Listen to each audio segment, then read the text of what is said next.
Greetings and salutations, scholars, and welcome to episode 5 of the Scholars with a capital S podcast. Today is our mid-season finale of our first season of the Scholars with a capital S podcast, and we have a very, very, very special guest with us, Director of the Scholars Program, Professor Steve. Hello, everybody. Oh, thank you for coming on, Professor Steve. We're really delighted to have you. I'm one of our co-hosts, Eli, joined today by my lovely co-host, Rachel Listowski. And once again, our guest, Professor Steve. I'm a big fan. Thank you. Well, listening to the previous 4. Much we're appreciated. Honored, yes. So we have kind of our traditional first question ready for you, which is, what is the 60-second elevator pitch of Professor Steve? For me, For you, personally? yeah. Mm-hmm. If I can figure some things out, anyone can figure some things out, right? I took a long time to fall into a profession, I guess. And when I did, it evolved over time. And I think my elevator pitch is let yourself grow and evolve, and things will come to you if you are persistent, but not to try to rush things, because sometimes you're just not ready for stuff. That was a very eloquent answer. That was very profound. I think that one wins for the That 60-second wins. elevator pitch. Although I do think perhaps you maybe misinterpreted what we were asking Okay. a little bit. More just like, to someone who's never heard of Professor Steve, literally, what is your job? Okay. Just like what? Yes. Yeah. Okay, so that pitch. All right, so I am Professor Steve. I am a historian. I am a member of the history faculty. I teach and study and write on 20th century American politics. I came to Binghamton to do that, and then somewhere along the line I became a collegiate professor at College in the Woods, a job I loved for 6 years. And then I had the opportunity to move into the Scholars Program 2.5 years ago now, almost 3 years ago.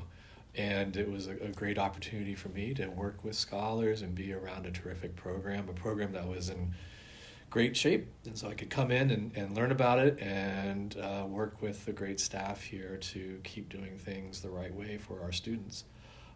Now I am also Assistant Vice Provost for Academic Enrichment, and I work with Source Project and FRI, collegiate professors, debate, a number of different things. So I have many little hats, but the hat that fits best probably is the Scholars Director. Oh, thank you. That was perfect. We are honored. Good. So you can erase the first elevator pitch. I think we'll keep I think we might keep it. It was just full advice. Too profound. Yeah. All right, so digging into your elevator pitch. Yes. We would like to hear more about your academic and professional past before you came to Binghamton. Sure. So I got a doctorate a little bit later in life. I had gone to graduate school straight out of undergrad and decided that the timing was not right for me. Hence the elevator pitch.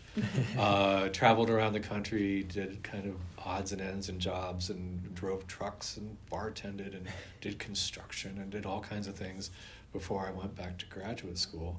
And then when I became a professor, in my mid to late 30s, I guess.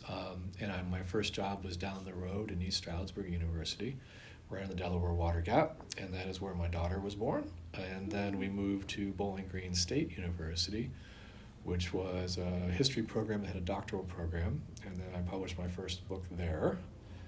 And then we moved here in 2010, and I published my second book shortly thereafter. And, I love being a historian. I love teaching American history. I love writing and researching about it, but I had these other opportunities to do some different things that were quite appealing, and so I took those opportunities to go be collegiate professor and work more closely with students who were not just history majors, but students from all over, and that was a blast. And so professionally, I guess I'm most known as a scholar of veterans in American politics, American veterans organizations and American politics.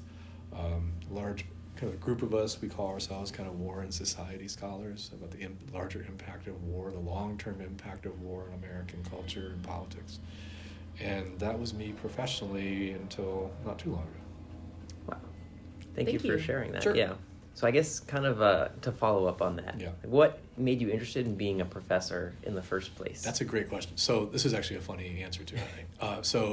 I don't know if they still do this when you're in high school, but they give you these tests where you answer a bunch of questions, and they spit out 4 or 5 potential jobs, right? Yeah.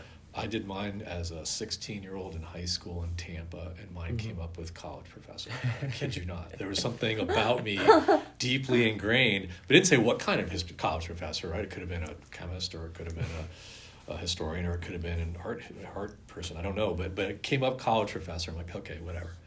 And then, I really, I found it appealing. I like studying things. I like being around young people, right? Maybe not high school people all the time. I've got high school, my daughter's in high school, so being a high school teacher was not something that I was interested in. Mm-hmm. But being in a place that every year has a bunch of young people who are eager to learn and optimistic and curious and all that kind of stuff felt like a great job. And it is a great job. That's a great answer. Thank you. And, Sure. as someone myself interested in being a professor, I can relate to that. Yeah, they're difficult jobs to get. Yes. But they are incredibly awesome to have, right? I mean, I like having autonomy of when I was a professor. I don't have it anymore, but when I was a professor, I like having autonomy of my schedule and being able to kind of work when I work best and teach classes when I want to teach classes and do all that stuff on your time. You work all the time, but you work in ways that you decide for yourself. Mm-hmm. And there's not many jobs that have that kind of autonomy. At least there weren't. I mean, I guess now with remote work, there's a little bit more of that than there used to be. But back then, there made jobs where you're kind of the master of your time, the way you are, kind of as a professor. But you have to be, pretty good at it in order to get jobs, and you have to be really kind of lucky. Also, you can't just be good. You have to be lucky. I've been very lucky to get to where I've gotten. Yeah. Wow, I think that's incredibly unique. That of all the professions, you were shown to have aptitude for professors. I know. What is that aptitude exactly? Right. It's kind of right. rare to even think about that as a career path. So that's very interesting. Yeah. It's probably just a baseline, level of immaturity. You could deal with college people the rest of your life, right? Yeah. And so you mentioned that you really love working with young people, and so you're heavily involved in mentoring student researchers, and so you did that as a history professor, at the upper level part of undergrad, but also now you work in Source Project with a lot of young researchers. Yes. So how do you feel that professors can best help students when conducting undergraduate research, and what have you learned? Yeah. So I've helped students conduct research from a lot of senior seminars, also graduate students, but younger students doing it is a different kind of challenge. In that I think a lot of younger students who come out of high school, especially at this university with such high achieving students in general, they feel like, okay, there's a task, I'll do it, it's done, and I do well on it. Not realizing how much failure. That lack of success is part of the research struggle always, that you have all these dead ends that you try to follow. You want to do this and you can't. You want to do the other thing and you realize it's too costly or time consuming. And so being able to temper people's kind of expectations of success is one of the things I think that professors have to work with first year students the most on. Because again, coming in, you think, I can do this, it's just another thing for school. And that's just not the way research works. There's always things that go wrong, and you feel sometimes that frustration. It's like if you were a great free throw shooter in basketball and you hit 90% all the time, and then you went to be a baseball player and then you're batting 180, like that failure rate is so different that it's really hard for students to kind of grapple with. So as a professor, letting students know that it's good, part of the process to have that is something I think is most important. Definitely.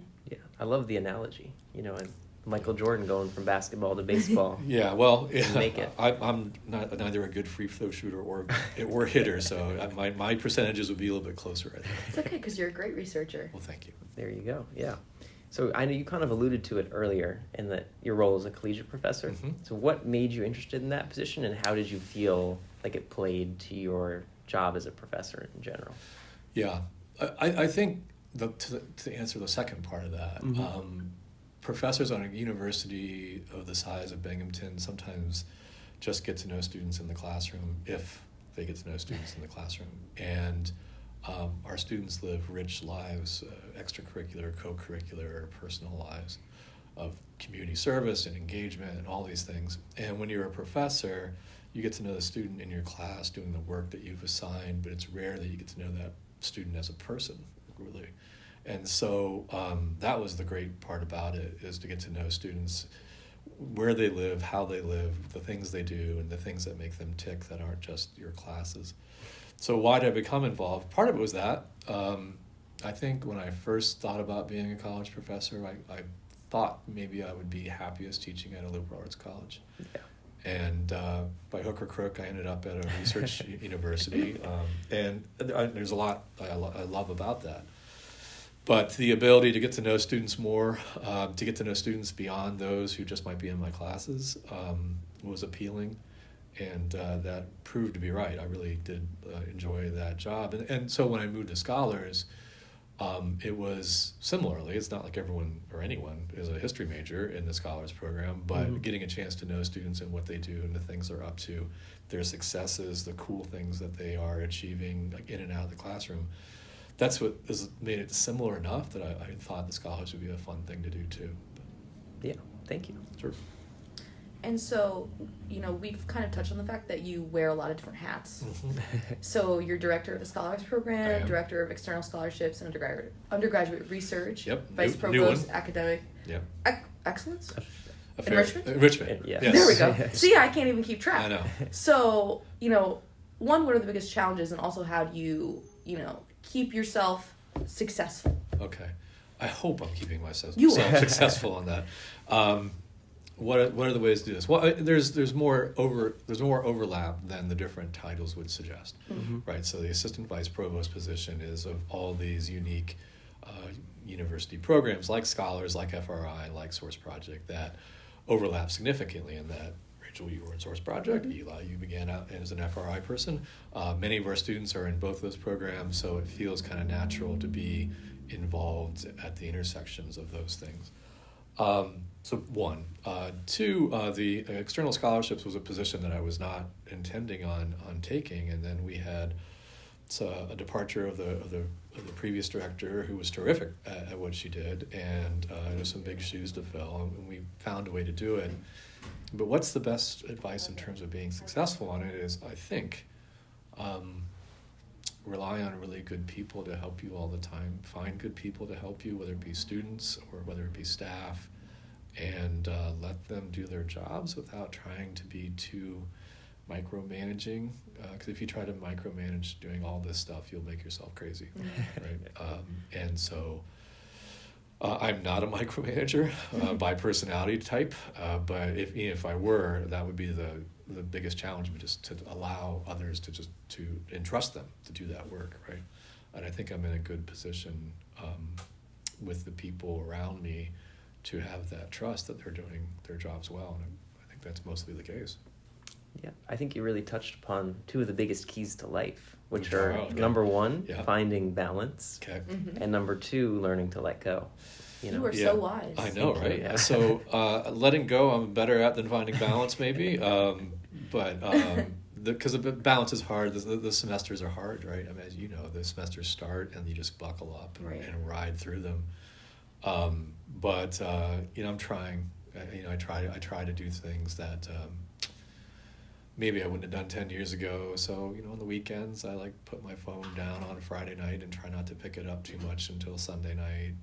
Monday morning, I look at it when emails come in at night, but I try to make a conscious decision to kind of just let things go that can really wait till tomorrow. And very few things really need to be addressed right away like that. So some things like that help, and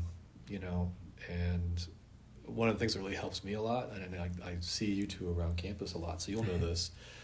I walk around campus a lot, so I have all these things I'm supposed to be doing, but they're all in different parts of campus. And one of the things that keeps my balance is, okay, I'm going to go talk to someone. Instead of writing an email or calling them or something, I'm going to walk outside and walk across to the FRI office. And that 15-minute walk, I see people, I say hello to people, I get out in the fresh air, and then I come back and I'm going to go over to the union and talk to the undergraduate research center people, and I get out and walk down the spine and run into all these people, and so that helps a lot, though, beginning not being behind a desk all day, for me at least, to find some balance. That was some. Although as it gets colder and nastier, Oh. it's a little bit harder to find joy in that. But, Well, now you can bundle up and get some hot chocolate and marshmallows That's from right. the office before you walk over to That's the right. union. Or green tea, whatever There you go. whatever the case may be. Yep. There you go. Some Yeah. wonderful cheat codes from Professor Steve. yes. So that was really Cheat codes. yeah. Cheat codes. Cheat codes for Cheat life. codes. Cheat codes. Yes. Cheat codes. Yeah. Okay. With you now. Yes. Yeah, so we've talked about your responsibilities outside the Scholars Program. Yes. Now we're gonna delve into Let's the go. Scholars. Yes. This is Scholars with a capital S podcast. That's what right. we care about. Forget about everything else. Yeah. That's right. Everything else So- is unimportant. We're gonna start at the beginning, right? Like, how did you end up with this job? Like, how is it that you, Professor Steve, got Yeah. to this very position? A job was posted for it. A job ad was posted. It's something that I felt like being in an honors program, or I felt like it was something I could do. I had created and run learning communities at College in the Woods, and so the sense of a learning community and a smaller group of students that you have a lot of contact with, it was appealing again. The job posted, and I thought, well, that sounds interesting and different. And one of the great things about my ability to kind of throw my hat into the ring, or to take a stab at it, I guess, was that I didn't have to move in order to try something new. So I'm like, okay, I can try something new. And if I hate it or they hate me in a year or two, I can just go back to being a history faculty member and still live in my house and not move my family and all that stuff. And so it was kind of risk-free in that respect. It was to try something different, and if it didn't work out, I'm still happy at Binghamton. I'm happy where I am. I'm happy being a professor if I go back to being a full-time professor. And so that made it easier to take the leap. But again, it seemed like a lot of the things I liked about being a collegiate professor, plus some, right? Plus getting to know even more scholars. The Scholars Program is bigger than the learning communities I had. Having the ability to really watch people come in and thrive and do excellent things, that's always really fun to watch, right? So that's what kind of enabled me to apply, and the job was there, and I thought, why not? I'll give it a shot. And then again, they were strangely thought, hey, he can do it. And so here I am. Of course. We're very glad that you took that opportunity. I am too. It's been a lot of fun. It's been a lot of fun. So many of the things that we do in the program are a lot of fun. But Yeah, I don't want to speak for all the scholars, but I'm confident in saying, like, we all thank you for all of your hard work. thank you. Yes, I appreciate definitely, that. I appreciate definitely. that from both of you. Yeah. And I feel that way. I do. Okay. There was I remember very clearly that the first, we had Thanksgiving last Saturday night.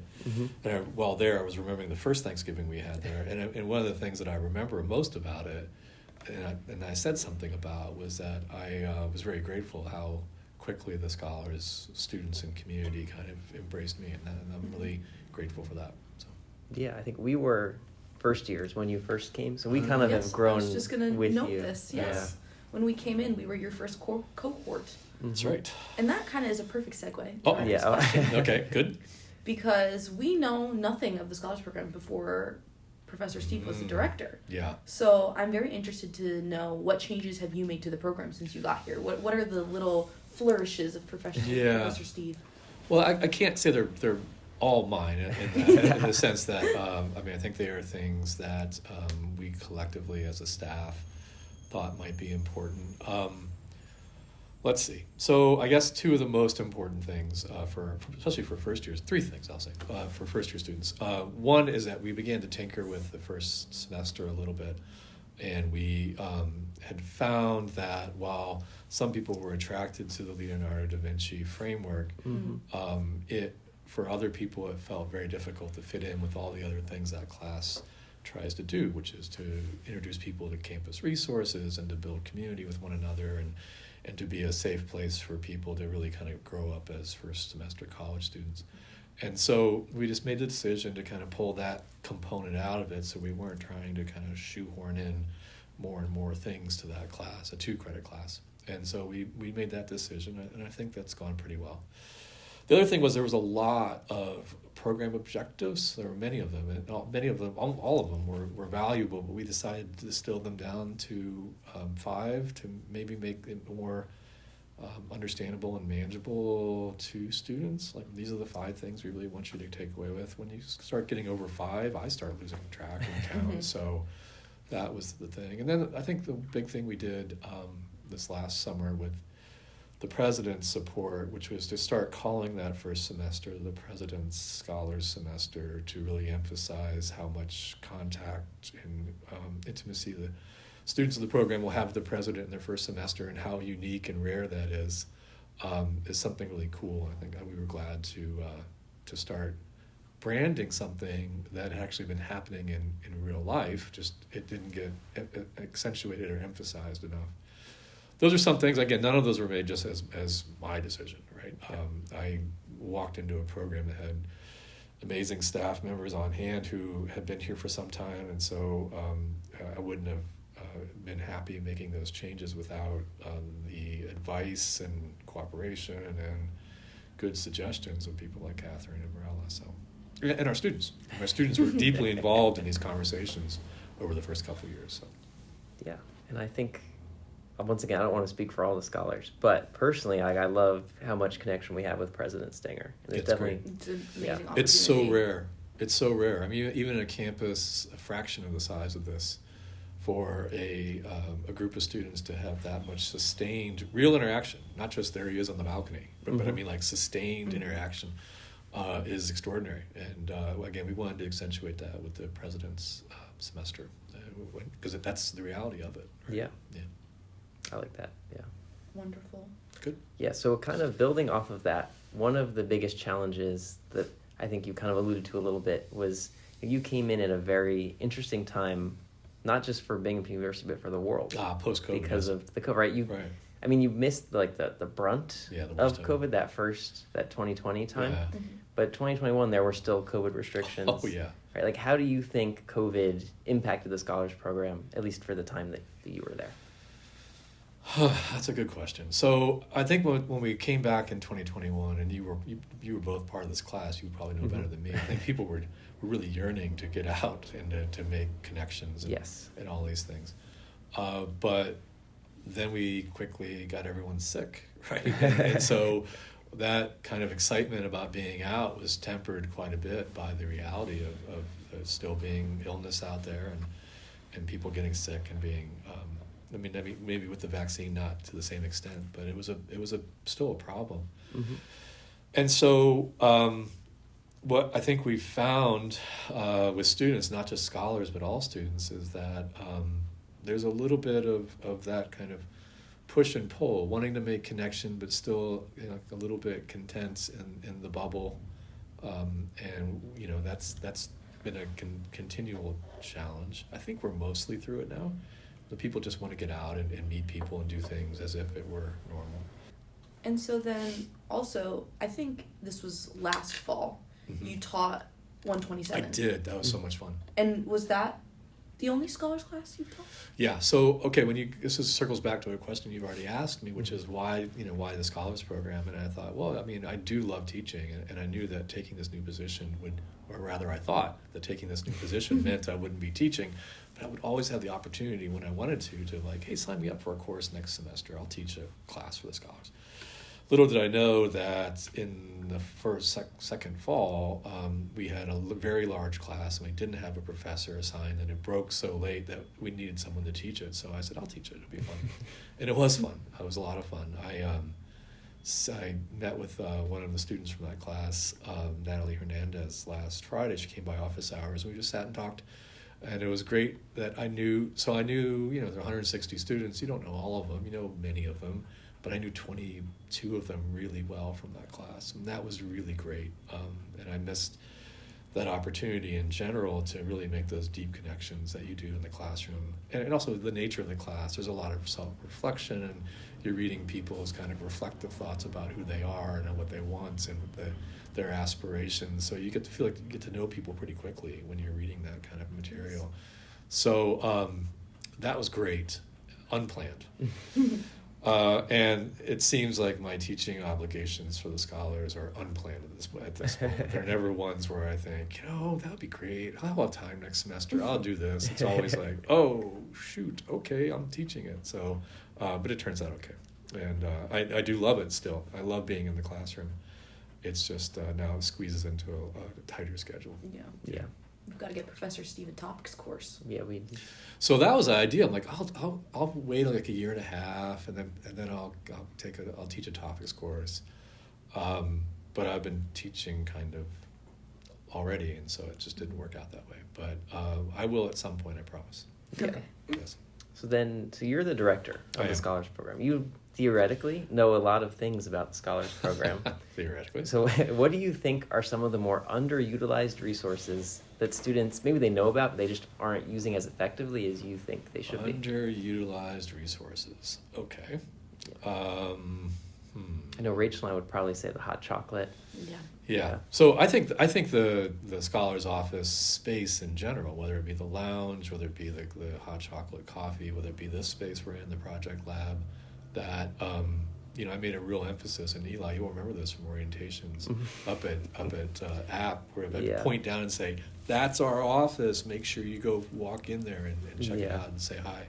Check out the artwork.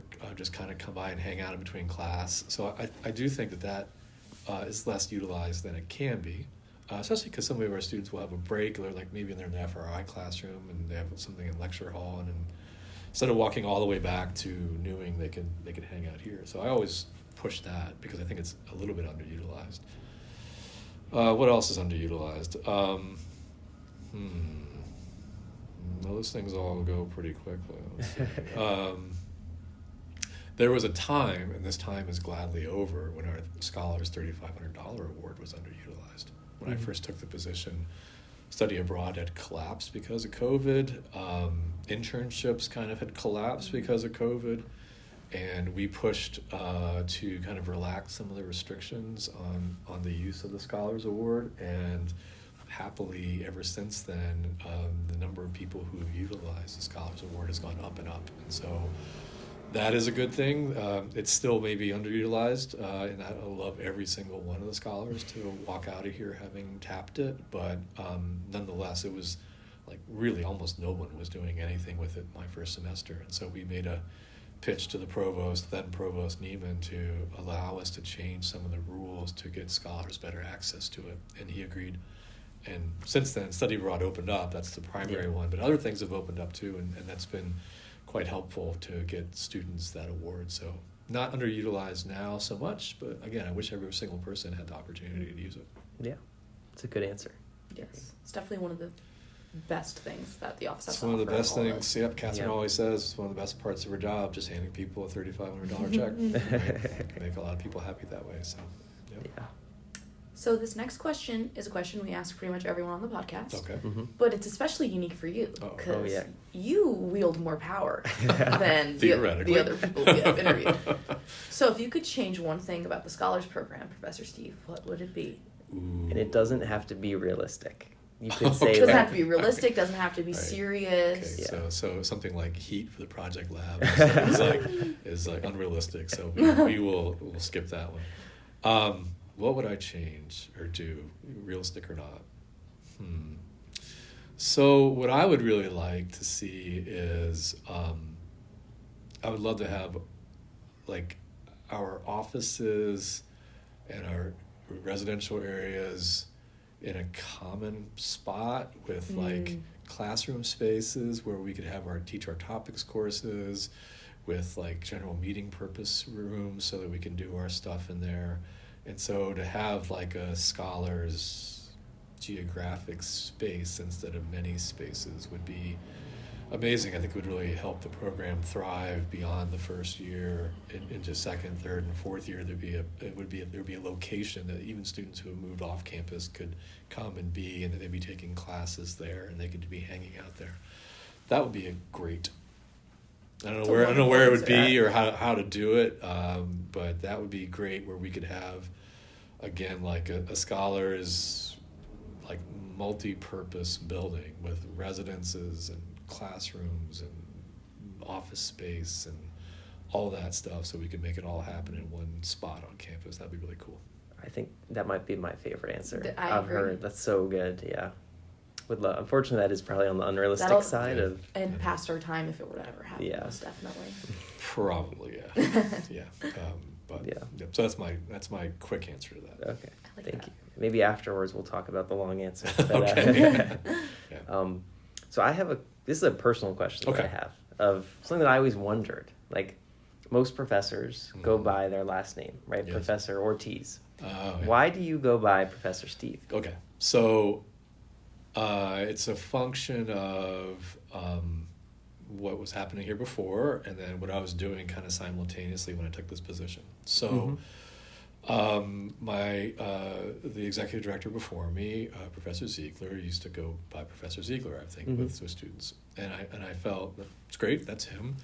I used to go by in College in the Woods, and I thought about this a lot over time, because when I joined as collegiate professor at College in the Woods, like, well, what are they going to call me? And I happily came up with CP Steve, right? Because it was kind of alliterative, it was kind of, and it was catchy. It was kind of informal, but had the CP thing attached to it, so it had some trappings of formality. It wasn't just, hey, Steve. And so that gave me some, and then people adopted that really quickly. I became CP Steve over there. When I took the position at Scholars, I still knew tons of people on campus who called me CP Steve. All the CIW kids called me CP Steve. And I thought, well, I don't want to be Professor Ortiz necessarily. My history students call me Dr. Ortiz or Professor Ortiz or whatever. So I said, well, I'll think of something different. And then I'll know as I'm walking down the spine, when someone says whatever name they say, I'll know exactly what demographic they're coming from. College in the Woods, Scholars, or like my history classes. So I thought, how about Professor Steve? We'll see how that goes. And it happens. I walk down the spine, I'll hear CP Steve, and I get my brain ready to say, okay, who's this person from College in the Woods?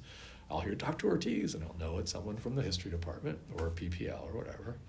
And I'll hear Professor Steve, and I'll know it's a scholar, and it just kind of narrows down. I know a lot of people, and I like to say I remember people's names, but it helps knowing what group they're from. And so it was a little bit about a name that combined some formality with informality, but also then was different than the other things I go by on campus, so that I can figure out who's talking to me when I'm walking around. Yeah. That is a far more functional answer than I anticipated. I know, right? Yeah. Yeah. I'm impressed. Yeah. It works too. It really does. Yeah, that. I mean, the group, I'm a couple years removed from College in the Woods, so the group that knows me as CP Steve is smaller and smaller. But nonetheless, even like walking down the aisle from graduation, from the stage out as the faculty march out, I'll hear on the sidelines or the student sections like, CP Steve, right? So it's fun, yeah. But or Professor Steve, and I know exactly who I'm looking for at that point. So it was kind of functional. Yep. Yeah.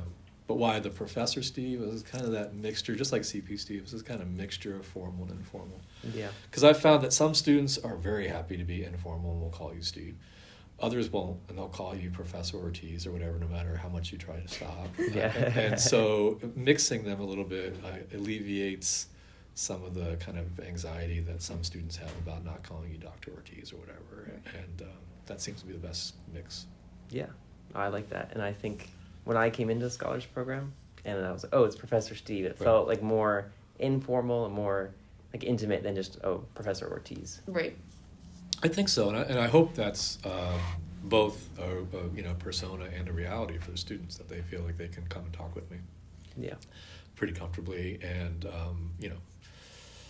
that naming stuff matters for whatever reason, like how people address you or how you make people address you or prefer people address you matters a great deal.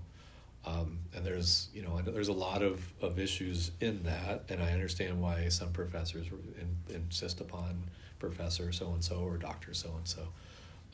But in the situations that I've found myself at work, it works for me. It makes sense to me. Yeah. No, we definitely find that it curates like a more comfortable environment in the program, I think. I agree. So heading in to our final question for you. Okay. We're kind of switching gears a bit. All right. But clearly you've been heavily involved in like college and upper level education for a long time. But now, what is it like being a father with a child that's about to go to college with that experience? Yeah.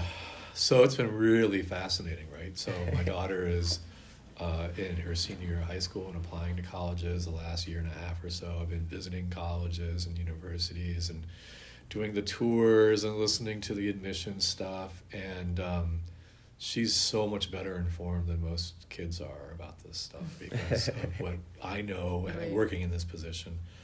I also know, and this is, I don't know, maybe not the answer that you were seeking, but I also know that there's probably 50 places that she'd be happy at school. Yeah. And I think we get sometimes so wrapped up in this place is perfect, especially for high school seniors, and they put all their eggs in that kind of emotional basket. And it can be really stressful and upsetting, as opposed to saying, look, there's a lot of places I'd be happy, I would get a great education, and would work for me, right? And so I think when we were out there, I was kind of pushing that to her like that. But if you like, there's a lot of places that are really cool, right? Don't get just set on one. Have many that you're interested in. Apply to a bunch or whatever the case may be.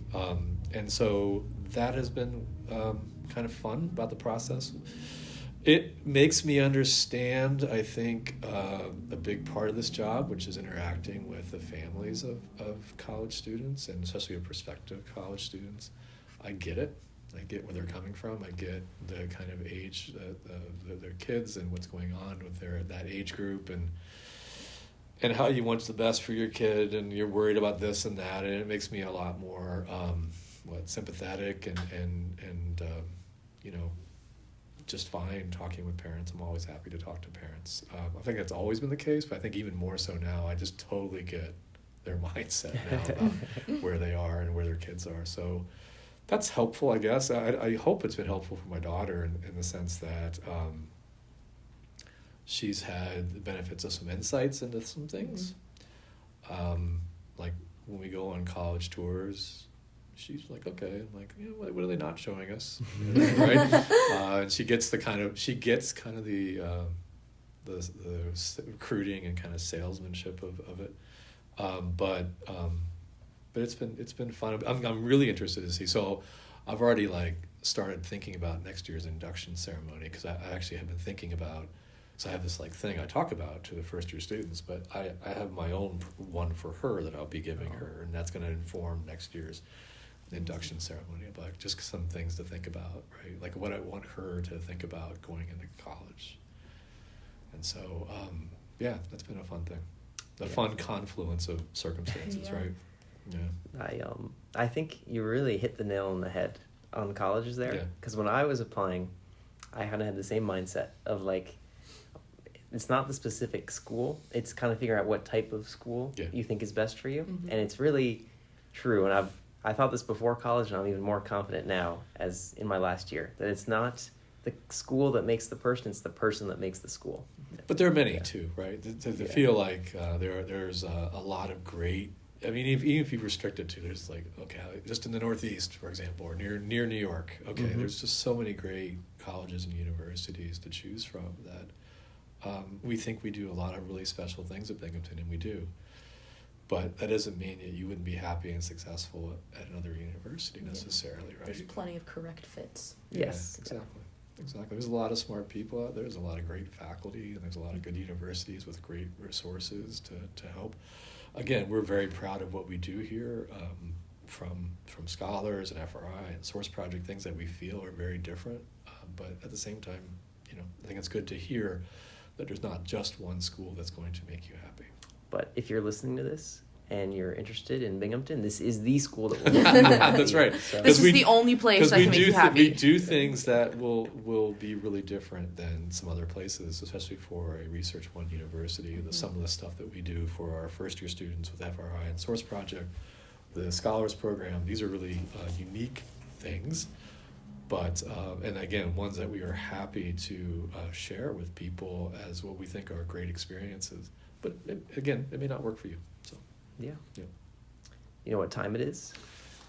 It's game time. Game time. Everybody's favorite segment. And today we have a very special version of Game Time. Special. We're kind of parodying Oprah's favorite things and The Sound of Music. And we're playing Professor Steve's favorite things. Okay. So how this is going to work is Rachel and I are going to rapid speed round, give Professor Steve a category, and he's going to tell us his favorite thing in that category. Okay. And do you want explanations? Yeah, if you have anyone, okay. go for it. Well, Yes. or do you want just as rapid a response and then no explanation? If you think there's something funny related to that Okay. you want to share, you are absolutely welcome to. Up to your discretion. At my Yeah. discretion, okay. All right, so the first thing is, what is your favorite movie? Movie, Mm-hmm.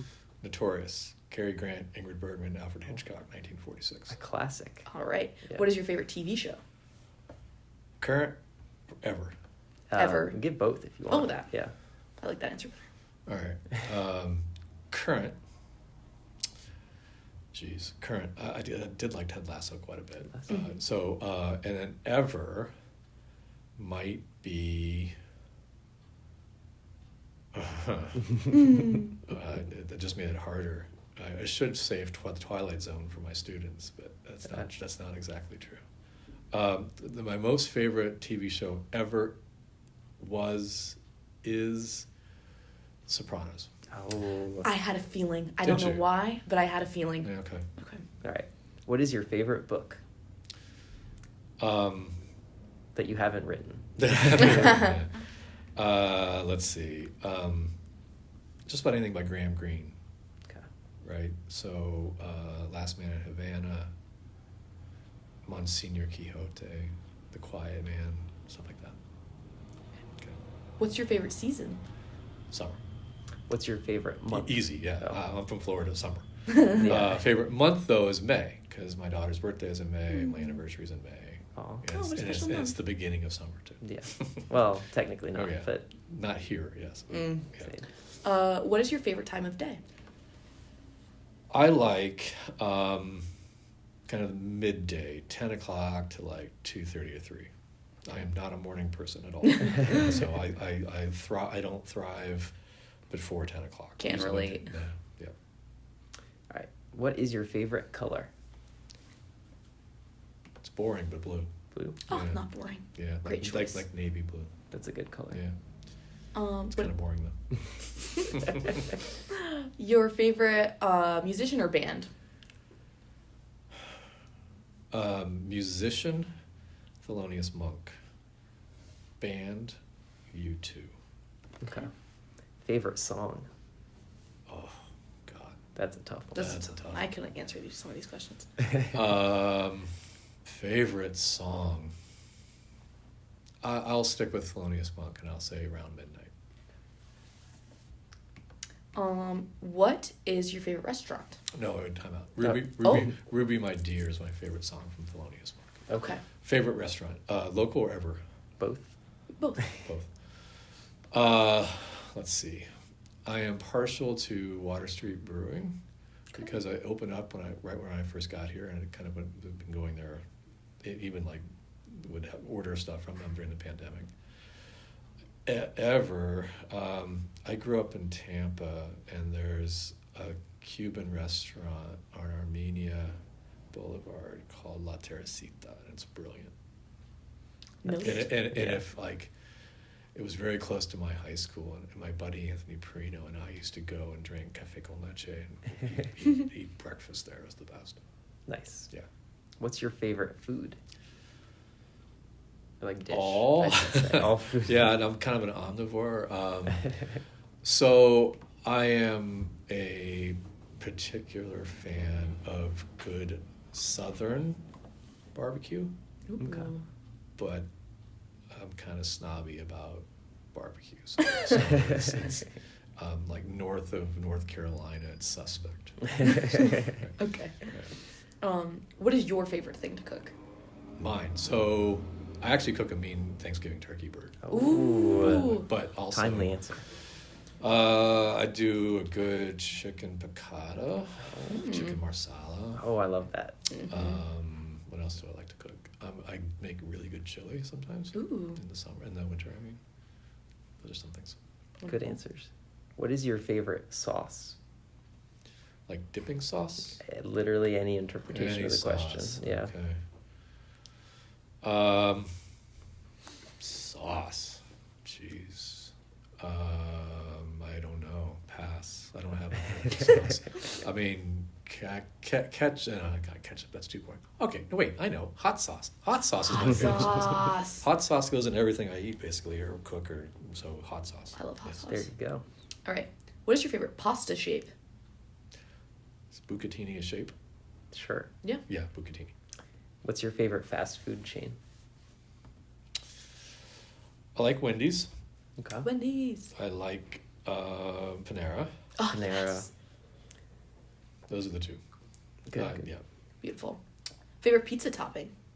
I always would have said pepperoni, but it's not anymore. It's meatball. Oh, that's a Love good, meatball great pizza. take. Right? Yeah. Yes. Yeah. Yeah, we are, as a family, we moved to meatball and black olive, and that's just the best. Yeah. What is your favorite flavor of cake? Cake. You could do frosting and Yeah. cake if you So I want. like ice cream cake. Oh, love Oh. ice cream cake. It could be any flavor because it's ice cream. Yeah. But great because I'm not a big cake fan. So ice cream cake is called a cake, but it's really ice cream. choice. Yeah. And so I can deal with that. Yep. Yeah. Favorite type of cookie? Warm peanut butter. Mm. That was And easy. The next one actually is kind of funny. Wonderful. It's favorite ice cream. Favorite ice cream. I am now like caramel ripple or salted caramel or something like that. Love. Yeah. It didn't used to be, but it is now.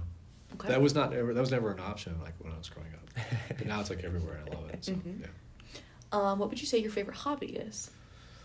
Hobby. I think the thing that I do all the time that I like most is either listening to jazz or exercise. So either exercising, hiking, whatever, or listening to jazz. Or both at the same time. No, they're different No, vibes. no. No, It it's really like doesn't. jazz is like a, end of the day, glass of wine, jazz. But exercise can be any time of day and whatever. But those are the things I probably enjoy most now as hobbies. I used to have more hobbies, but all these different hats I wear means I have fewer time Kind of for takes hobby. away from them. Yeah. And also, I chase my daughter around going all these track meets, and cross country meets, and all this stuff. So like my weekends are full for like my own personal hobbies. So I'll see what hobbies emerge when she's in college. Yeah. What is your favorite place to buy clothes or clothing store? Wow.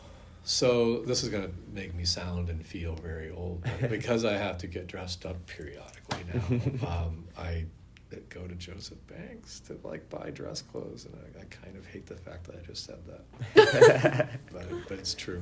It is okay. Yeah. What has been your favorite class to teach? The last class I taught for history was in the spring of 2021 to 50 students in lecture hall 1. That's what we could actually do because it was before the restrictions were up. And it was U.S. since 1968. And I loved that class. And it's kind of part of a class I teach on the 1970s also. It's a fun class, U.S. in the 1970s.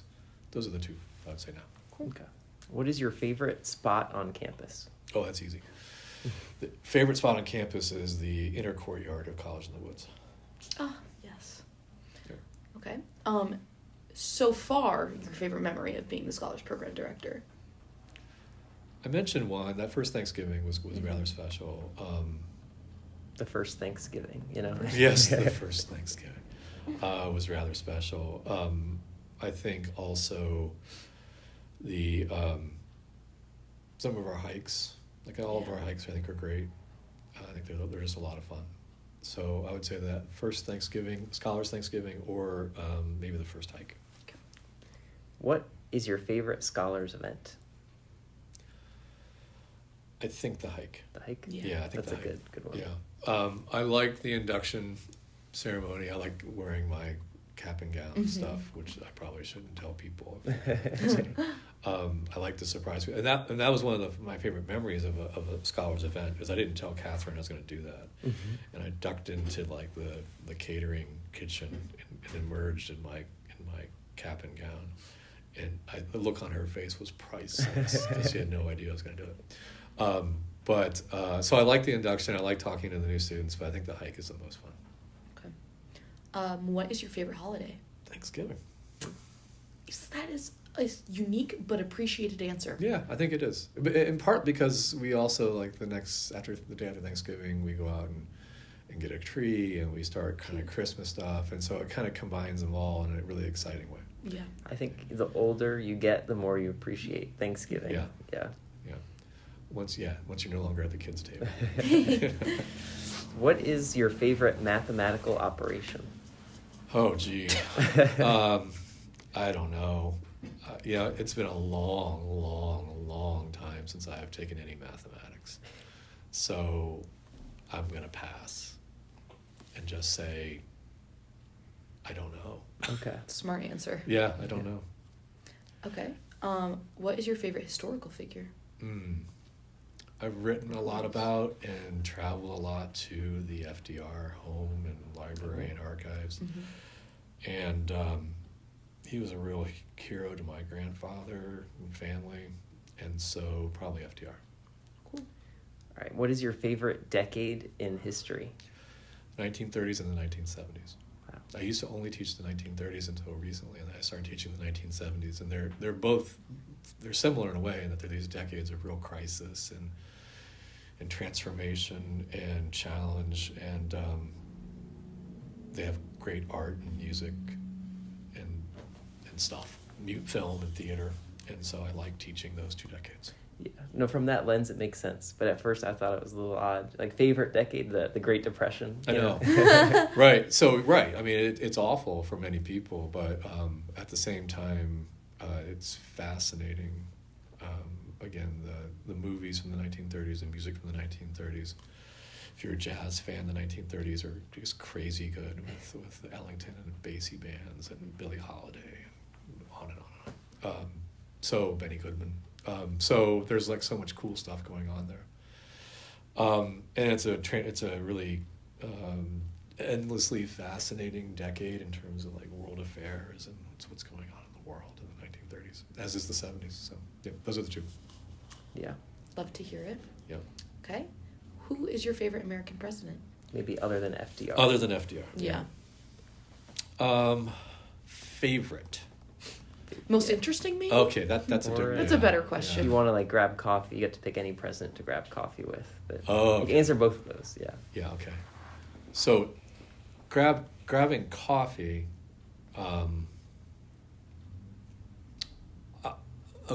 Abraham Lincoln. Oh. I think Abraham Lincoln would be incredibly interesting to talk with. I agree. And you know, most historians think one of the top handful, right? But at the same time, it's not that stuff. It's just a totally unique kind of American character. All right, we have one more for you. Good. What is your favorite war to study? World War One. Okay. Yeah. But mostly because people don't know much about it, but also because when you do know a lot about it, you realize how much of our modern world is still shaped by it. Right. Interesting answer. Great answers, Professor Steve. Hey, Yes. you tapped into the history vein there, so I'm happy to oblige.